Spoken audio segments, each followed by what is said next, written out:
I'm Ken Canion, the host of Love, Lust, and Lies. Today's topic is, do soulmates exist? Do soulmates exist?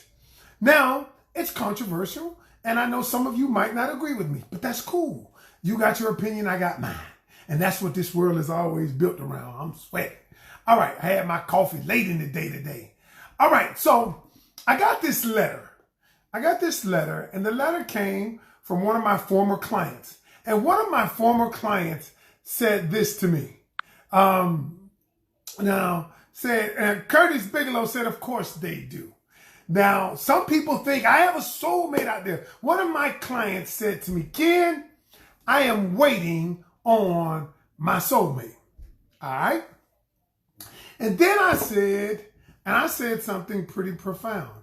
I said, what makes you think soulmates in the sense that you're thinking about exist? And what that simply means is people think that there's one person out there for me. One person in this world of few billion people, that there's one person out there for me and I am going to meet that person. Okay. Now, that thought process, I'm going to stick a hole in it today. Now, like I said, you might not agree with me today, but that's all right. But I'm going to add some things that I want you to consider. Now, do I believe in soulmates? No, I don't believe in soulmates in the traditional sense. Now, let me explain why. Because we think there's one person out there. And I'm a Christian, I'm a believer. And a lot of people say, that in the word, and I always say, what does it say in the word? And here's the thing. And they say, he that findeth the wife findeth a good thing. I said, yeah, it does say that. Did it say he that findeth the soulmate findeth a good thing? It doesn't. I said, here's why. So I said, let me explain this to you. Because a lot of people have this look, they look at this the wrong way. So they think there's one person out there for me.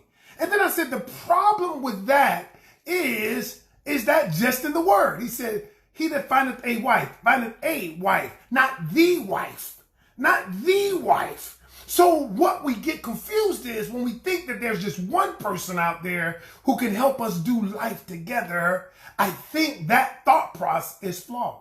Here's why. Because what you're saying is that we absolve ourselves of choices. God gave man the power of choice, something he didn't even give the angels. I mean, you have the power to choose, and to suggest that both people have to choose exact right decision so we end up together, that would mean that the truth is that, well, it was orchestrated and it's not power of choice. The other thing is this. And here's how I throw a dent in it. I say, well, okay, if there is one person that you're supposed to be with for the rest of your life, one person, what happens when you meet somebody and you're all connected and all of it and they die and you marry somebody else who you connected with too? Which one was the soulmate? Was the first one or the second one? Or let's say you get a divorce.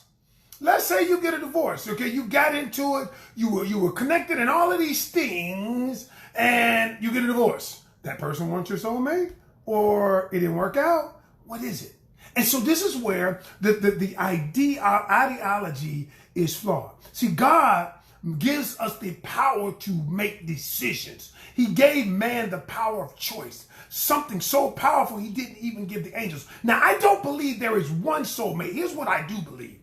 I believe that each one of us has the ability, because we have the power to choose.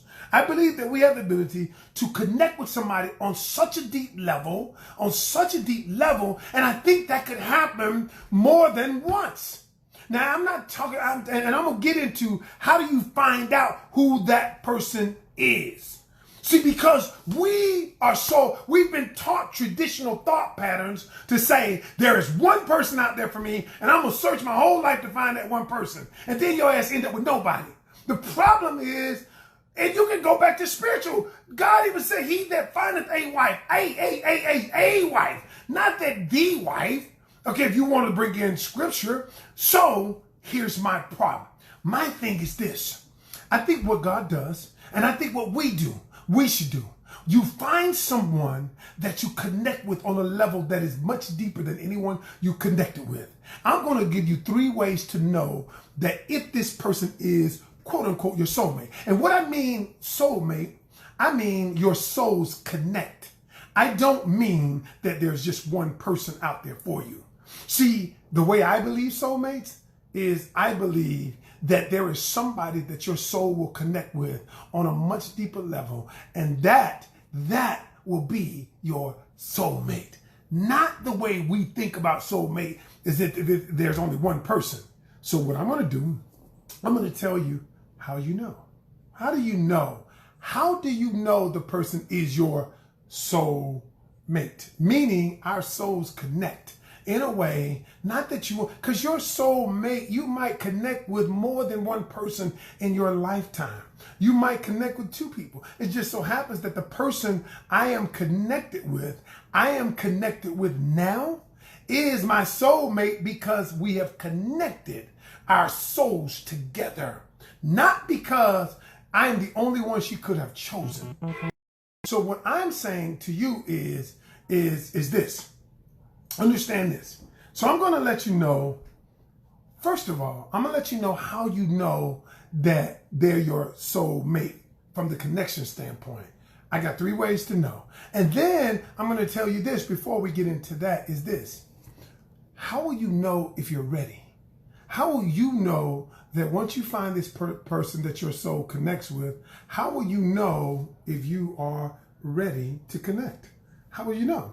Because a lot of people can meet with people. They can meet people in their lifetimes, and they are just not ready to connect. So I'm going to tell you.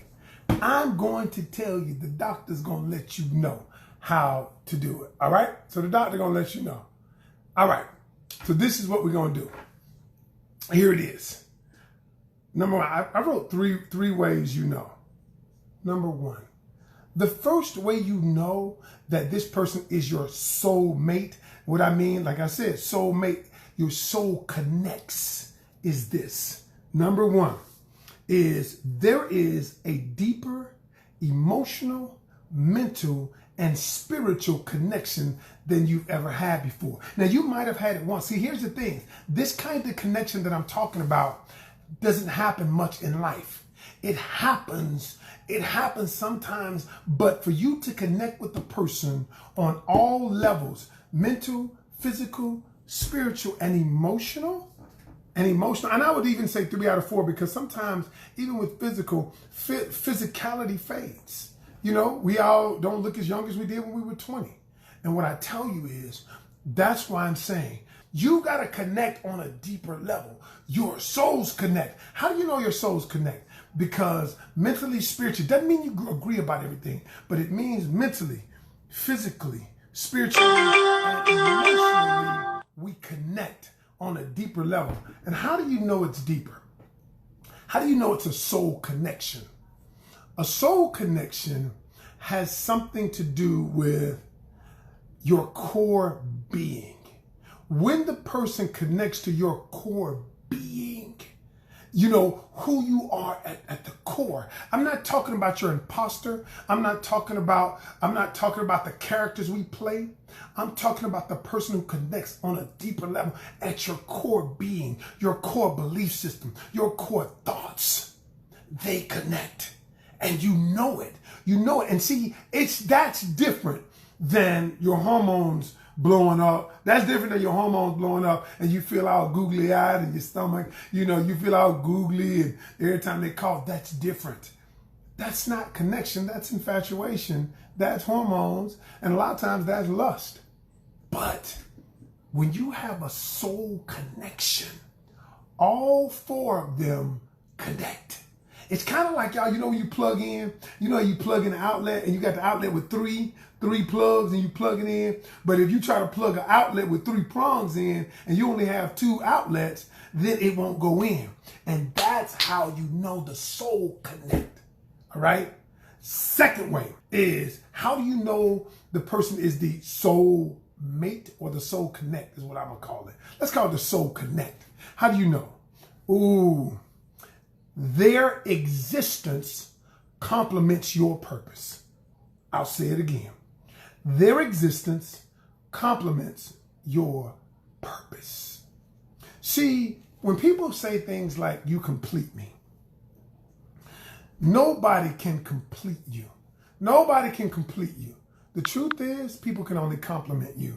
And so I know my purpose in life is to empower and inspire people through the word, my voice, my seminars, my words, my books. I know what I was put here for. And my wife complements my purpose. Now, I know what her purpose is, to heal people through laughter. I complement that purpose. If the person you're with or you're trying to be with doesn't complement your purpose, then I doubt if it's your soul connect. Because what happens to people is this. They get with people based on how they feel and not how it attaches to their purpose. You get with people because she makes you feel good. Ooh, that thing was good, boy. And I always tell people, it's funny how we get confused when we get into sex and physical stuff. And all of a sudden you think you're in love, but you ain't. But really, I tell a dude, you pussy whip, you're not in love. I said, let's be, or she dick whip. At the end of the day, that's not love. And what I'm saying to people is this. I'm saying, listen, your existence should complement their purpose. Their existence should complement your purpose. And a lot of people are in relationships because they don't know their purpose. They don't know which they were put here for.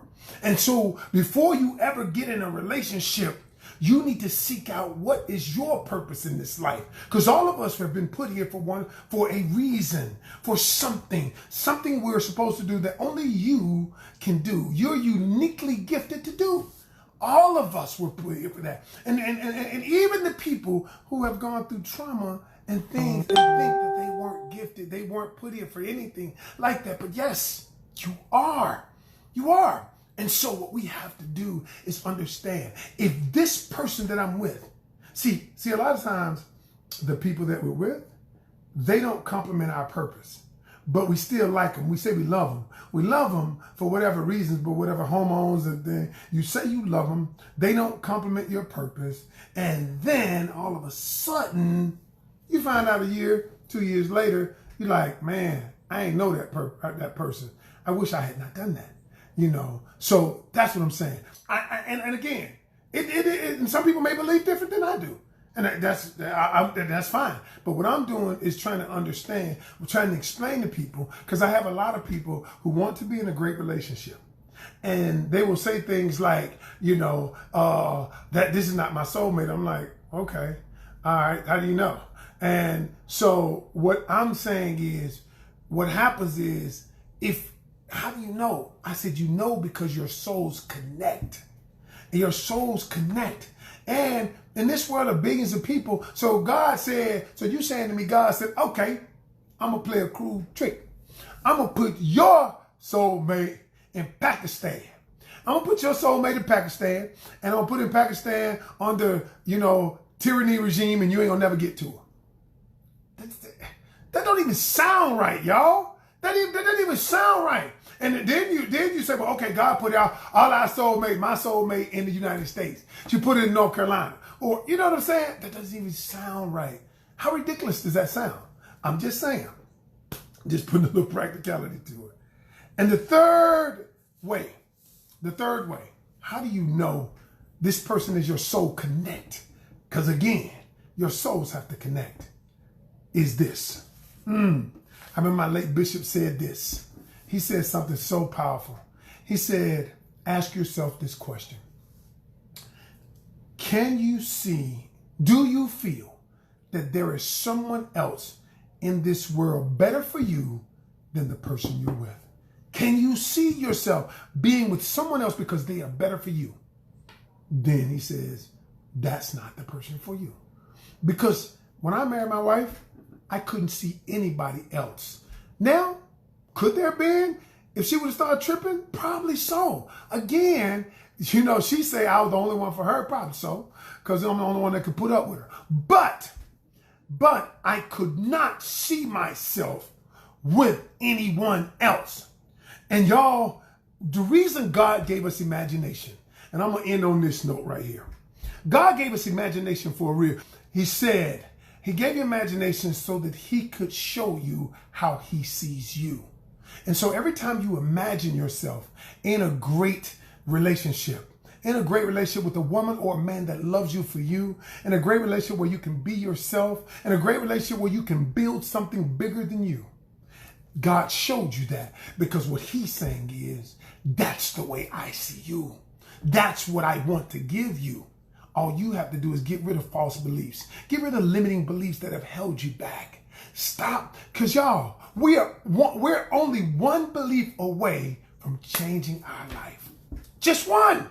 One belief away. All you got to do is believe one thing differently. One thing.